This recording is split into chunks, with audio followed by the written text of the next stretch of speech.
Chandrababu Naidu manifesto మీరు ఎప్పుడు చూసినా ఎన్నికల ముందు ఏరు దాటకు ముందు ఏటి మల్లన్న, ఏరు దాటిన తర్వాత బోడి మల్లన్న చందంగా ఆయన అధికారంలోకి వచ్చాక ప్రజల్ని ఎలా మోసం చేస్తాడో మనం ప్రతిసారి ఆయన ముఖ్యమంత్రి అయినప్పుడు చూస్తూనే ఉన్నాం.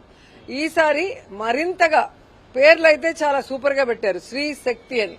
కానీ శ్రీని దగా చేసే విధంగా ఈరోజు చంద్రబాబు నాయుడు ముందుకు వెళ్తున్నాడు. ముఖ్యంగా బస్సుల విషయం తీసుకోండి. ఈరోజు 16 రకాల బస్సులు మన ఆంధ్రప్రదేశ్ లో తిరుగుతున్నాయి. అధికారంలోకి వచ్చే ముందు యాడ్ లో ఏం చెప్పారండి? ప్రతి బస్సులో కూడా మహిళ రాష్ట్రం అంతా కూడా తిరిగి దానికి ఫ్రీగా మేము అవకాశం ఇస్తాం, ఎవరైనా టికెట్ అడిగితే నా ఫోటో చూపించండి అన్నాడు. ఈ రోజు 14 నెలల తర్వాత ముక్కి మూలిగి ఫ్రీ బస్ ని ఓపెన్ చేశాము అన్నారు. ఎన్ని బస్సులకి ఇచ్చారండి? కేవలం 5 బస్సులకి ఇచ్చారు. ఆ 5 బస్సుల్లో కూడా లోకల్ గానే తిరగాలంట, ఎక్కడ వాళ్ళు అక్కడే తిరగాలంట, కానీ ఎక్కడికి వెళ్లకూడదు అని చెప్పి చంద్రబాబు నాయుడు ప్రభుత్వం కోతల ప్రభుత్వాన్ని మరోసారి నిరూపించుకుంది. ఎందుకంటే మీరందరూ యాడ్స్ చూస్తుంటారు. తిరుమల, విజయవాడ, అన్నవరం, అలాగే సింహాచలం, శ్రీశైలం ఇలా పుణ్యక్షేత్రాలకన్నిటికీ కూడా మహిళలు ఫ్రీగా బస్సులో తిరగచ్చు అని యాడ్స్ ఇచ్చారు. అంటే భగవంతుల పేరు చెప్పి ఓట్లు దండుకొని ఈరోజు భగవంతుల్ని కూడా మోసం చేసే పరిస్థితికి చంద్రబాబు నాయుడు కూటమి ప్రభుత్వం రావటం చాలా దురదృష్టకరం.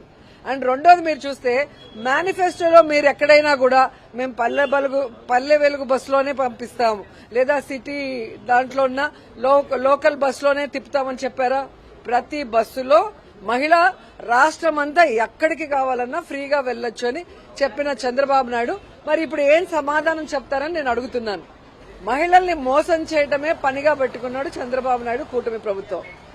పనికి మాలిన విషయాలకి నేనున్నాను అంటూ ముందరి కొట్టలాగా వచ్చే పవన్ కళ్యాణ్ ఈ రోజు మహిళల్ని మోసం చేస్తుంటే చంద్రబాబు నాయుడు కూటమి ప్రభుత్వంలో డిప్యూటీ సీఎం గా ఉండి ఎందుకు ప్రశ్నించడం లేదు, ఎందుకు నిలదీయటం లేదు? మీ మేనిఫెస్టోలో నువ్వు చంద్రబాబు నాయుడు కలిసే కదా సంతకం పెట్టారు, కలిసే కదా ఫోటో పోజులు ఇచ్చారు. మరి ఈ రోజు దాంట్లో ఉన్నవి చేయనప్పుడు మరి ఎందుకు ప్రశ్నించడం లేదు? సూపర్ 6 సూపర్ హిట్ అన్నారు, సూపర్ ఫ్లాప్. సూపర్ 6 లోనే కదా ఈ శ్రీశక్తి కూడా ఉంది, ఫ్రీ బస్సు. మరి ఏం అమలు చేశారు? ఇన్ని కోతలు పెట్టి ప్రజల్ని మహిళల్ని మోసం చేసే విధంగా ముందుకెళ్తున్నారు. ఎంత దురదృష్టకరం అంటే తిరుపతి నుంచి తిరుమలకి వెళ్లేదానికి కూడా ఫ్రీ బస్ లేదంట, శ్రీశైలంకి వెళ్లడానికి ఫ్రీ బస్ లేదంట లోకల్ వాళ్ళకి, అలాగే విజయవాడలో దుర్గమ్మ టెంపుల్కి వెళ్లేదానికి లేదంట. ఏంటిది మరి? వీళ్ళు ఏమనుకుంటున్నారు? ఎలా సూపర్ హిట్ సూపర్ 6 నాకు చెప్పాలి. ఈ సూపర్ 6 లో ఇంకా మీరు చూసుకుంటే మరి ఆడబిడ్డ అనేది 1500 18 ఏళ్లు దాటిన ప్రతి మహిళకి ఇస్తానన్నారు. ఈరోజు ఒక్కరికైనా ఇచ్చారా? ఆడపిల్ల ఉంటే ఆడపిల్ల విలువ తెలుసుంటుంది, లేదా ఆడపిల్లకి మాట ఇస్తే నిలబెట్టుకోవాలన్న విషయం తెలుస్తుంది. ఆడబిడ్డ లేదు కాబట్టి ఆడపిల్లని గౌరవించాలన్న ఆలోచన చంద్రబాబు నాయుడుకి లేకపోవడం సిగ్గుచేటు. కానీ పవన్ కళ్యాణ్కి ఆడపిల్లలు ఉన్నారు కదా, మరి ఆయన ఆలోచించాలి కదా. ఒక ఆడబిడ్డకి మనం ప్రామిస్ చేసి అది చేయకపోతే వాళ్ళు ఎంత ఫీల్ అవుతారు, ఎంత హర్ట్ అవుతారు, అది తప్పు అనేది ఆయనకు తెలియాలి. ఆయనన్నా చంద్రబాబు నాయుడుకి చెప్పాలి, ఆయన చెప్పడు. సో ఈ రోజు రాష్ట్రంలో ఉన్న ప్రజలు ముఖ్యంగా మహిళలు బాగా తెలుసుకుంటున్నారు.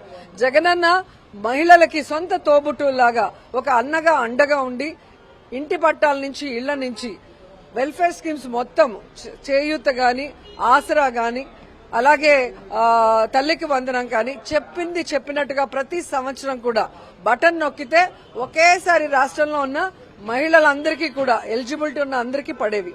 కానీ ఈ రోజు ఏ విధంగా మోసం చేస్తుంది కూటమి ప్రభుత్వం?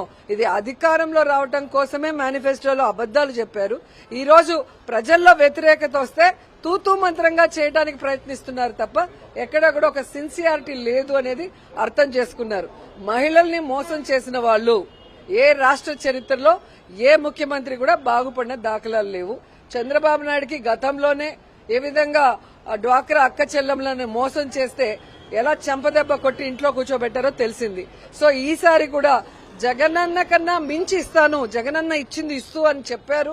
సో కొంతమంది ఏమారారు, వాళ్లకు కూడా ఇప్పుడు తెలిసొచ్చింది జగనన్న రాజశేఖర రెడ్డి గారు మాత్రమే ఈ రాష్ట్రంలో ఉన్న ప్రజల్ని ముఖ్యంగా మహిళల్ని తమ సొంత అక్క చెల్లెలుగా భావించి కుటుంబ సభ్యులుగా భావించి వారికి అండగా ఉంటారు అన్న విషయం. సో ఈ కూటమి ప్రభుత్వాన్ని తరిమి కొట్టండి, మీ గ్రామాల్లోకి వచ్చి తెలుగుదేశం పార్టీ వాళ్ళని చొక్కా పట్టుకొని నిలదీయండి.